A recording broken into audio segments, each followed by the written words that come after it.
जोधपुर डीडवाना से निर्दलीय विधायक यूनुस खान ने लोकसभा चुनाव के नतीजों के ऊपर बोलते हुए कहा कि दोनों ही पार्टियों को जीत हार का मंथन करने की आवश्यकता है। खासकर कि बीजेपी को मंथन करने की आवश्यकता है कि प्रदेश में उनकी सरकार होते हुए भी कैसे वे लगभग आधी सीटों तक पहुंच गए। वहीं कांग्रेस को भी मंथन करने की आवश्यकता है कि उनके साथ गठबंधन में 3 लोगों ने चुनाव लड़ा और सभी जीत कर आए। अब जनता थर्ड फ्रंट को तवज्जो दे रही है, चाहे वे हनुमान बेनीवाल की नागौर लोकसभा सीट हो और चाहे वो बांसवाड़ा की आदिवासी क्षेत्र की लोकसभा सीट हो, जहां से दिग्गज नेता महेंद्रजीत मालवीय बीजेपी की ओर से चुनावी मैदान में थे, लेकिन उन्हें एक नए उम्मीदवार के सामने हार देखनी पड़ी।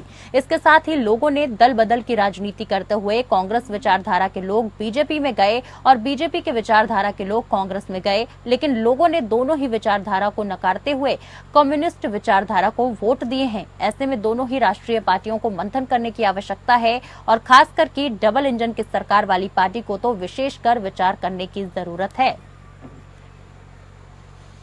मैं विधानसभा की कमेटी में विधानसभा में भी जाता हूं और जनता के बीच भी जाता हूं।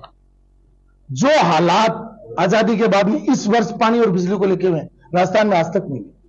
राजस्थान में पानी का अभाव है, लेकिन डबल इंजन की सरकार है, लोग पानी पानी कर रहे हैं। जब मैं बीजेपी के एमएलए से भी मिलता हूं तो वो ऑफ द रिकॉर्ड भी कहते हैं कि साहब बहुत बुरी हालत है, हम तो गांव में नहीं जा सकते। अगर आज ये हालत है कि उनका सत्ताधारी दल का एमएलए नहीं जा सकता, हम तो निर्दलीय हैं, लेकिन हम जनता के लोग हैं। जनता की इस लड़ाई को जमीन पर आकर के लड़ेंगे।